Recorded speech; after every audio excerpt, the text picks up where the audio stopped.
Γεια σας. Σήμερα θα σας δείξω ένα σχετικά σύνηθες πρόβλημα που παρατηρείται στα πιστόνια του Διάνα. Το πρόβλημα είναι αυτό.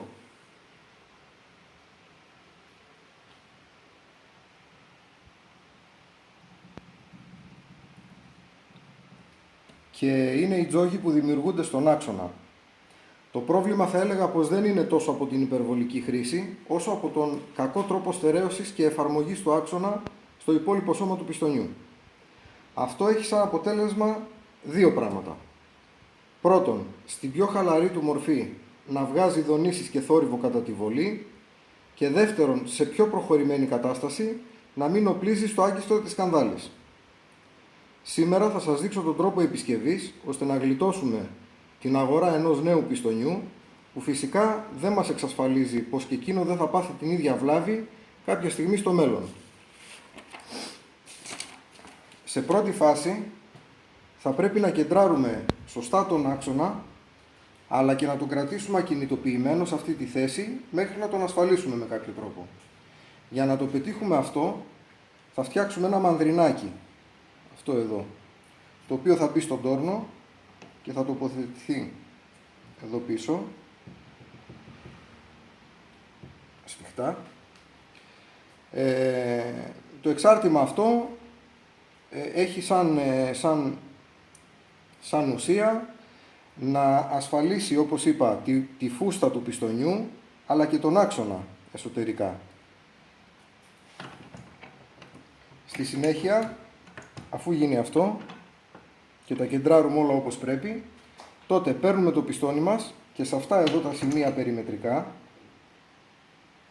τα έχω κάνει ήδη εγώ βέβαια, ανοίγουμε τρύπες, μεγαλούτσικες, 3,5 με 4 χιλιοστά, και τις φτάνουμε μέχρι μέσα στον άξονα. Στη συνέχεια, αφού τις κάνουμε αυτές,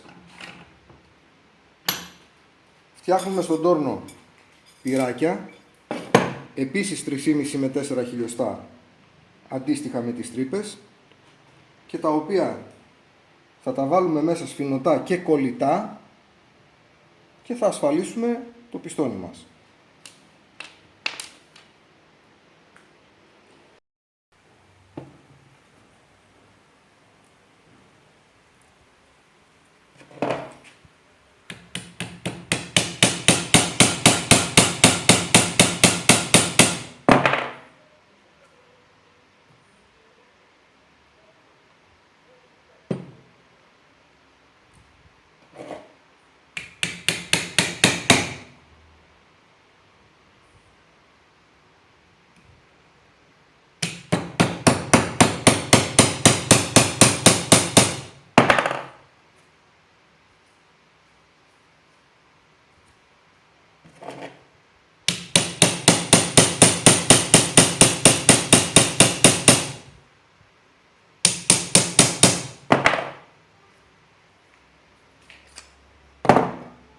Και όπως βλέπουμε, ο άξονας δεν κουνιέται πια ρούπι.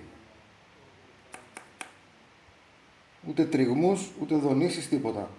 Αυτό τώρα θα το τορνίρουμε, θα το φέρουμε πρόσωπο και θα κάνουμε ένα δαχτυλίδι όπως εδώ, για να αποτρέψουμε την επαφή μέταλλο με μέταλλο εσωτερικά στον υποθάλαμο.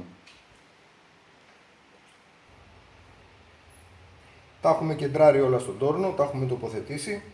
Το μανδρινάκι εδώ, έχουμε σφίξει στο τσόκ το πιστόνι μας και πάμε να τορνίρουμε τους πύρους που προεξέχουν.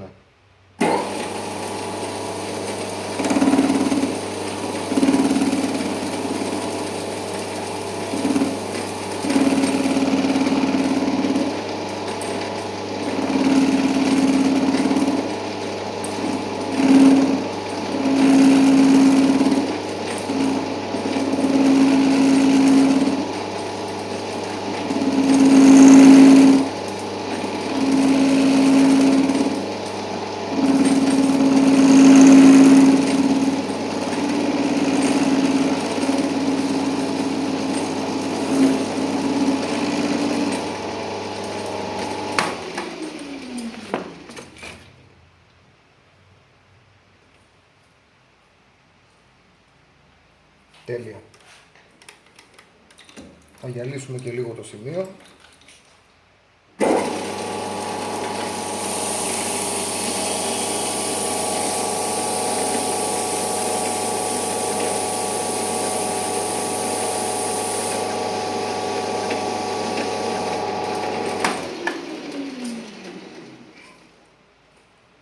Και το αποτέλεσμα είναι πραγματικά σαν εργοστασιακό.